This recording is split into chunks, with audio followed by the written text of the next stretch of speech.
Hi students, good morning.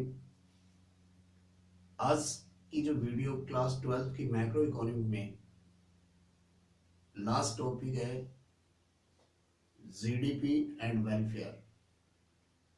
इसके ऊपर चर्चा करने से पहले मैं ये कहूँगा कि ये वीडियो काफ़ी इम्पोर्टेंट होने वाली है और ये एग्ज़ाम की वजह से भी काफ़ी इम्पोर्टेंट है, क्योंकि कई बार इसके लिए पूछ लिया जाता है जानकारी के लिए कि जो जीडीपी और वेलफेयर के अंदर आपस में क्या संबंध है। तो चलिए हम वीडियो पे चलते हैं। जो जीडीपी है उसके जो कैलकुलेशन है, निर्धारण जो होता है, उसके बेस के ऊपर इसे वेलफेयर ऑफ इंडेक्स मान लिया जाता है। क्यों मान लिया जाता है, इसे इंडेक्स के रूप में क्यों देखा जाता है वेलफेयर के लिए? उसके पीछे रीजन ये है कि जो जीडीपी की कैलकुलेशंस होती है वो नॉमिनल वैल्यू पे न होकर रियल जीडीपी के इसमें शामिल किया जाता है। और रियल जीडीपी की आइडेंटिफिकेशन जो है वो हम जानते हैं कि इसमें रियल जीडीपी उसे कहते हैं जिसमें गुड्स एंड सर्विसेज का फ्लो होता है, जिसके आधार पे प्रति व्यक्ति जो है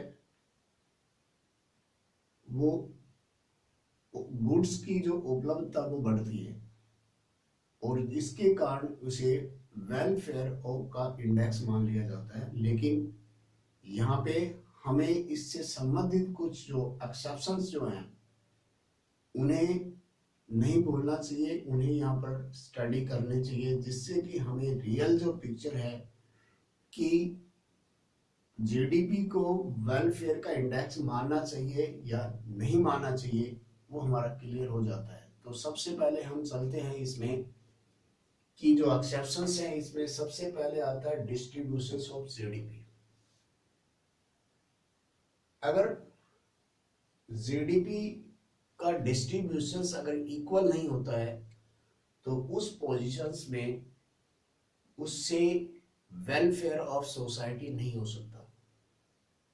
इसका एक एग्जांपल अगर हम लें, क्योंकि यदि सोसाइटी के अंदर यदि किसी प्रोडक्शन से गुड्स और का सर्विसेज का प्रोडक्शन करने से गुड्स और सर्विस का आउटपुट तो बढ़ेगा, इनकम भी बढ़ेगी, लेकिन यदि वो इनकम का एक बहुत बड़ा हिस्सा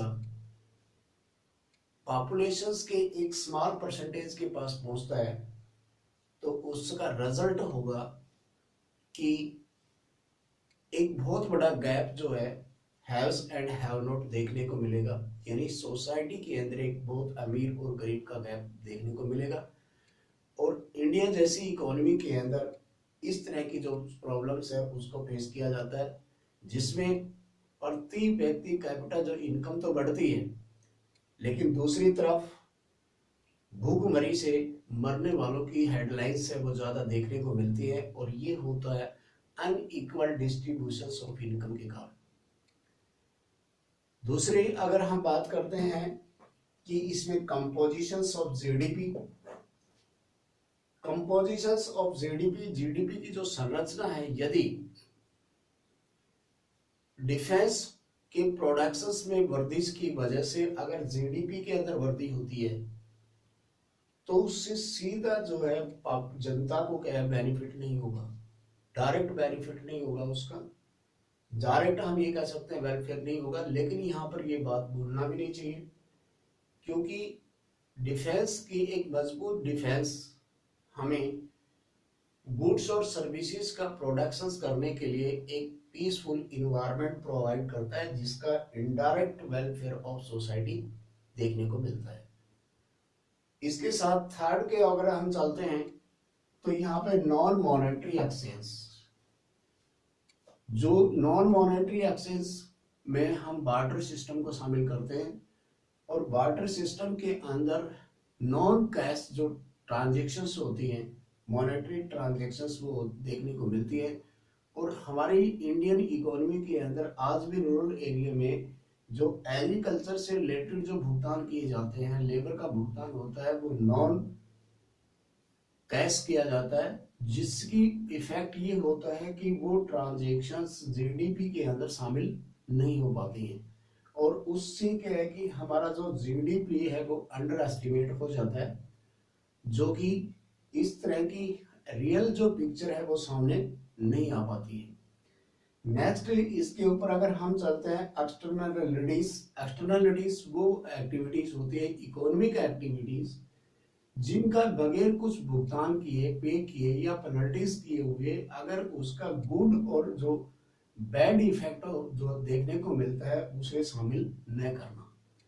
यदि इसको अगर एक एग्जांपल के माध्यम से हम समझते हैं कि यदि इंफ्रास्ट्रक्चर्स के अंदर इंप्रूवमेंट आता है तो उसका बगैर कोई भुगतान किए हुए यदि कोई बेनिफिट, सोशल बेनिफिट मिलता है तो उसको इसमें शामिल न करना। दूसरी, इसमें यदि इंडस्ट्री की ग्रोथ की वजह से अगर एयर पॉल्यूशंस और इसमें वाटर पॉल्यूशंस का सामना करना पड़ता है तो जिसके ऊपर किसी तरह की कोई पेनल्टी चार्ज नहीं होती है, तो वो क्या है कि सोसाइटी के लिए एक नुकसान होता है, और इस तरह का जो नुकसान होता है उसे हम जीडीपी का कंसीडर करते समय शामिल नहीं करते। तो इन सभी स्टडी से हमें ये देखने को मिलता है कि जो जीडीपी का वैल्यूएशंस करते समय हम उसे एक वेलफेयर ऑफ सोसाइटी के इंडेक्स के रूप में तो देख सकते हैं, लेकिन इसे पूरी तरह परफेक्टली क्या है कि वेलफेयर ऑफ इंडेक्स के रूप में नहीं दे सकते। तो मेरे को उम्मीद है कि आज इस वीडियो से आपको ये जानकारी हुई कि जो जीडीपी को एक वेलफेयर इंडेक्स तो माना जा सकता है, लेकिन इसे परफेक्टली इंडेक्स नहीं माना जा सकता। तो यदि वीडियो आपको पसंद आती है तो इसे लाइक और सब्सक्राइब करें। Thanks, have a nice day.